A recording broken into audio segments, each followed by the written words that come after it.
بسم اللہ الرحمن الرحیم۔ معزز خواتین حضرات، السلام علیکم ورحمۃ اللہ وبرکاتہ۔ کیا عادی شرابی پر لعنت کی جائے گی؟ یہ ہے ہمارا آج کے حدیث کے سبق کا موضوع۔ مشکوٰۃ المصابیح کتاب الحدود ہے، باب ہے حد کے مجرم پر بد دعا کا، 3625ویں حدیث کتاب میں، اور پہلی ہے باب میں۔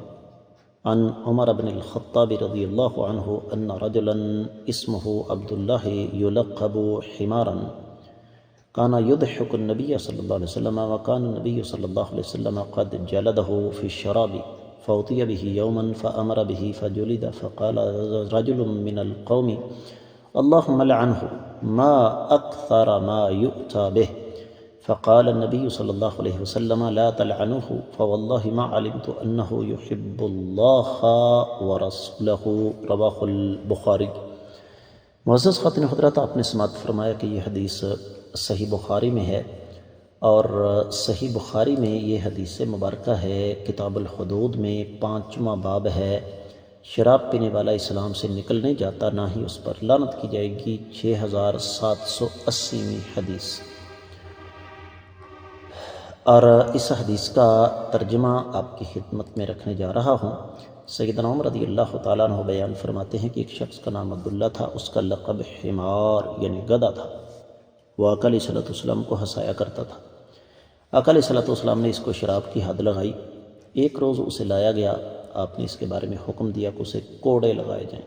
حاضرین میں سے ایک شخص نے کہا ہے اللہ اس پر لعنت کر، کیونکہ یہ شراب نوشی میں لایا جاتا ہے۔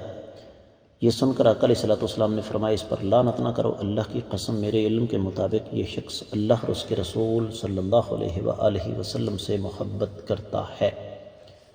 معزز خواتین و حضرات، حدیث مبارکہ اپنی وضاحت خود کر رہی ہے، میں صرف یہاں ایک بات کرنا چاہوں گا، اور وہ یہ کہ یہ حدیث مبارکہ ہمیں بتاتی ہے کہ جرم سے نفرت کرنی ہے، مجرم سے نفرت نہیں کرنی۔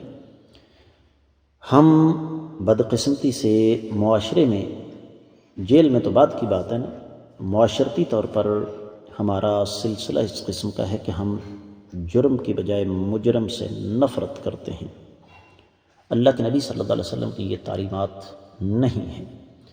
آقا علیہ الصلوۃ والسلام نے اس آدمی پر حد ضرور لگائی، لیکن صحابہ کرام کو منع کر دیا کہ لعنت مت کرو اس پر۔ کس لیے؟ کہ یہ آدمی دل کا برا نہیں، انسان ہونے کے ناطے غلطی ہوگی، اس کی سزا اس کو مل رہی ہے۔ امید ہے کہ یہ حدیث آپ کو سمجھ آ گئی ہوگی۔ اجازت دیجیے، السلام علیکم ورحمۃ اللہ۔